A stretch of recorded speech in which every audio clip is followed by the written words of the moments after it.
Hello नमस्कार friends, हमारे channel में आपका स्वागत। हम आपको बहुत ही महत्वपूर्ण जानकारी देने वाले हैं अतिथि शिक्षकों को लेकर। अतिथि शिक्षकों के पोर्टल अपडेट करने को लेकर बहुत ही महत्वपूर्ण खबर आ रही है। रिक्त पदों पर अतिथि शिक्षकों को रखने का भी आदेश जारी किया गया था। पोर्टल अपडेट करने के लिए ही बोला गया था और जिन अतिथि शिक्षकों का पोर्टल पर नाम नहीं, उनका दर्ज करने के लिए बोला गया था, आदेश जारी किया गया था DPI की ओर से। लेकिन बहुत से प्राचार्यों के द्वारा उनका नाम अपडेट नहीं किया गया पोर्टल पर, जिससे अतिथि शिक्षकों को इसका नुकसान भुगतना पड़ रहा है। तो बहुत ही महत्वपूर्ण खबर है। DPI में बात की गई है। प्रदेश सचिव हैं अतिथि शिक्षक संघ के रविकांत गुप्ता जी। इनने पूरी अपडेट दी है अतिथि शिक्षकों की नियुक्ति को लेकर, पोर्टल अपडेट को लेकर। बहुत ही महत्वपूर्ण खबर है। आप वीडियो में बने रहें। वीडियो अच्छा लगे तो लाइक और चैनल को सब्सक्राइब जरूर करना है। ऐसे अपडेट पाएं। रविकांत गुप्ता जी ने क्या कहा है अतिथि शिक्षकों को लेकर, आप वीडियो में बने रहें। वीडियो पूरा पोर्टल ओपन हुआ। जैसा कि हम जानते हैं कि हमेशा से लोक शिक्षण संचालनालय के जो अधिकारी कर्मचारी हैं घुमाने का काम करते हैं। हमें कभी भी कोई भी आदेश निकाल देते हैं और कभी उसे स्पष्ट नहीं करते हैं कि इस आदेश का मतलब क्या है। अभी भी जो आदेश आया है मैं उसको आपको एक साइड से उस पर बात करूंगा मैं, और आज मैं बात करने के उपरांत DPI जाऊंगा और जो भी उस पर खबर होगी मैं शाम को लाइव आके बात करूंगा आपसे। तो जो कल आदेश जारी हुआ है तो उसमें संदर्भित पत्र है 175 दिनांक 24/7/2023। सर्वप्रथम हम उस पर बात करते हैं। 24 तारीख को जो आदेश हुआ था तो हम लोगों का जो नियुक्ति हुई थी नियुक्ति आदेश सर्वप्रथम जारी हुआ था 5/7/2023 को। उसके परिप्रेक्ष्य में आदेश जारी किया गया है, संदर्भित किया गया है उस पत्र को। उस पत्र में क्या था आप लोग सब जानते हैं कि 26 जुलाई तक हमें आवेदन जमा करना था, 1 अगस्त तक नियुक्ति प्रदान करनी थी और 5 अगस्त तक सभी का नाम पोर्टल में फीड करना था। जिस स्कूल में पुराना पैनल बना हुआ है वहां पे केवल उन लोगों की नियुक्ति करना है और जहां पे पैनल नहीं है वहां पे नया फॉर्म लेकर एक नया पैनल क्रिएट करना है, इसके बाद नियुक्ति करना है। इस तरह का आदेश 24/7/2023 को जारी किया गया था और 5 तारीख के पहले पहले उन सभी का नाम पोर्टल में फीड करना था। लेकिन संस्था प्रमुख और संकुल प्राचार्यों के द्वारा लगातार लापरवाही बरतने के कारण हमारे बहुत सारे साथियों का नाम पोर्टल में फीड नहीं हो पाया, जबकि पोर्टल बंद 29 अगस्त 2023 को किया गया था। जब महापंचायत की डेट की घोषणा हो गई तो भारी संख्या में लोगों की फीडिंग कर दी गई। इसके बाद DPI ने पोर्टल बंद कर दिया था। तो कल के आदेश में स्पष्ट लिखा है कि जो संदर्भित पत्र है 24/7 का, रिक्त पदों पर शैक्षणिक व्यवस्था हेतु आमंत्रित अतिथि शिक्षकों की उपस्थिति 5/8/2023 तक अनिवार्यतः GFMS पोर्टल में दर्ज करने के निर्देश दिए गए थे। और उपस्थित का मतलब ये नहीं कि आप स्कूल आए हैं, उपस्थित का मतलब ये है कि आपकी ज्वाइनिंग स्कूल में करवा ली गई थी। बहुत सारे संकुल प्रचार उसका मतलब समझ रहे हैं कि जो हम कार्य दिवस है उसकी बात कर रहे हैं, लेकिन नहीं, तो कार्य दिवस की बात नहीं हो रही है। उपस्थित का मतलब वहां पे उसका मतलब है कि आप उस दिनांक तक स्कूल में ज्वाइन कर लिए थे तो आपका नाम पोर्टल में फीड करना। लेकिन समय सीमा पर बहुत सारे संकुल प्रचारों ने इस काम को नहीं किया, जिसके कारण मानदेय भुगतान हमारे साथियों का नहीं हो पाया। इस प्रकार का मानना है DPI का।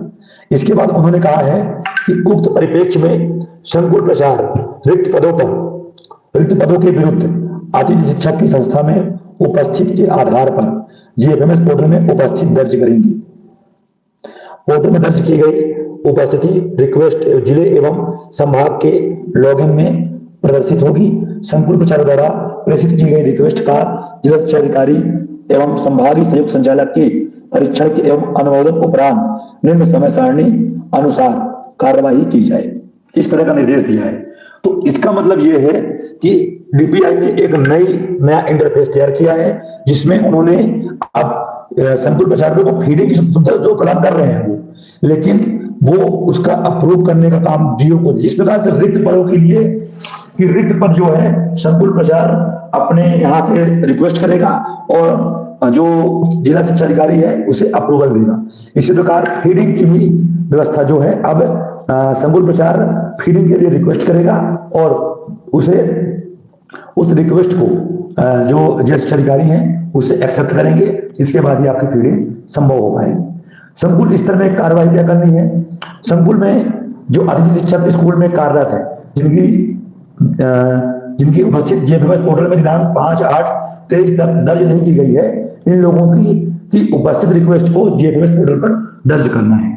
आप उसका जो संकुल प्रचार है उसका रिक्वेस्ट करेंगे कि इनकी ज्वाइनिंग हम नहीं करवा पाए थे, इनके लिए आप इनकी ज्वाइनिंग उनके लिए रिक्वेस्ट भेजेंगे डीओ को कि इस ज्वाइनिंग के इनकी ज्वाइनिंग के लिए हमने रिक्वेस्ट की है, इसका अप्रूवल कीजिए। अब जिले में क्या करेंगे कि जो वर्ग 2 और 3 के अतिथि शिक्षक है, वर्ग 2 और 3 वाले हैं, उनकी फीडिंग डीओ से हो जाएगी, उनका अप्रूवल डीओ देंगे अगर रिक्त पद है तो। और जो वर्ग 1 के होंगे उनकी फीडिंग के लिए अप्रूवल संभागीय कार्यालय जेडी, जो जिसे हम जेडी बोलते हैं, संभागायुक्त के यहाँ से अप्रूवल मिलेगा। तो अब जो ज्वाइनिंग है एक अलग ढंग से होगी और जहां रिक्त पद होंगे वहीं पे केवल ज्वाइनिंग हो पाएगी इस आदेश के अनुसार। क्योंकि डीपीआई के अधिकारी अपने आप को बहुत ही ज्यादा होशियार समझते हैं और हमेशा घुमाने का काम करते हैं। 27/10 से 1/11 तक का टाइम दिया है उन्होंने और इसका इस तरह करने का रीजन ये है कि जो इस साल रूल बने हैं, आप लोगों को पता होगा कि जो 24/7 का आदेश हुआ था, मैं आपको उसको बताता हूं अभी, कि आपकी ज्वाइनिंग जिस महीने से होगी आपका मानदेय भी भुगतान उसी महीने से किया जा सकेगा। तो लेकिन जो लोग छूट गए हैं उनकी ज्वाइनिंग इस महीने में करेंगे तो मानदेय पिछला नहीं हो पाएगा, इसलिए उन्होंने इस तरह की शायद व्यवस्था बनाई है। आगे जो भी इस पे होगा चर्चा होगी, जो भी बातें होंगी, मैं अभी डीपीआई जाऊंगा, मैं कंफर्म कर लूंगा।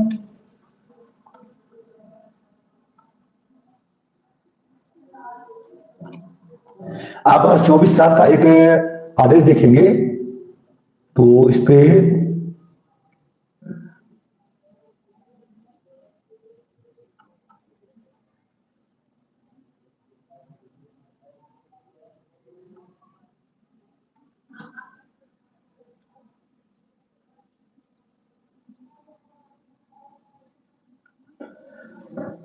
इस आदेश में नहीं, 5 तारीख को आदेश जारी हुआ था, 5/7 को, उसमें स्पष्ट निर्देशित किया गया था कि अब आपकी ज्वाइनिंग जिस दिनांक से होगी आपका मानदेय भुगतान भी उसी मंथ से शुरू होगा।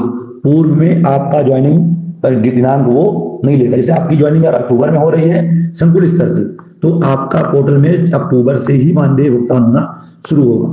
लेकिन जो ये आदेश हुआ है, जो साथी हमारे जुलाई से काम कर रहे हैं, उन सबका मानदेय भुगतान जो है वो जुलाई महीने से हो जाएगा। इसके लिए आप लोग बधाई हो, आप लोग बहुत परेशान थे और इसके बाद आप लोगों को जल्द मानदेय भुगतान हो सकता है कि दीपावली के पहले ही आप लोगों का मानदेय भुगतान करवा दिया जाएगा और ऐसा प्रयास भी हम लोग करेंगे। अब मैं आज डीपीआई जा रहा हूं, इस संबंध में जो भी होगा जैसा भी आगे जानकारी मिलेगी मैं आप लोगों को उपलब्ध करवा दूंगा। तब तक के लिए आप लोगों को इंतजार करिए। बार बार फोन करते हैं लोग और एक समस्या ये भी थी कि बहुत सारे लोगों को मैं फोन या मैसेज जवाब नहीं दे पा रहा था, क्योंकि मैं नवरात्रि अष्टमी को घर गया हूँ, शनिवार को घर गया था और मैं लगातार वहां जाने के बाद नवरात्रि में बिजी हो गया और मुझे टाइम ही नहीं मिला। मेरी छुट्टी कब निकल गई मुझे मालूम ही नहीं पड़ा। जस्ट अभी मैं भोपाल पहुंचा हूँ और मैं स्कूल भी नहीं गया। तो आज मैं डीपीआई जा रहा हूँ और इसके बाद जो भी जानकारी आप लोगों को होगी आप लोगों को कंफर्म मिल जाएगी।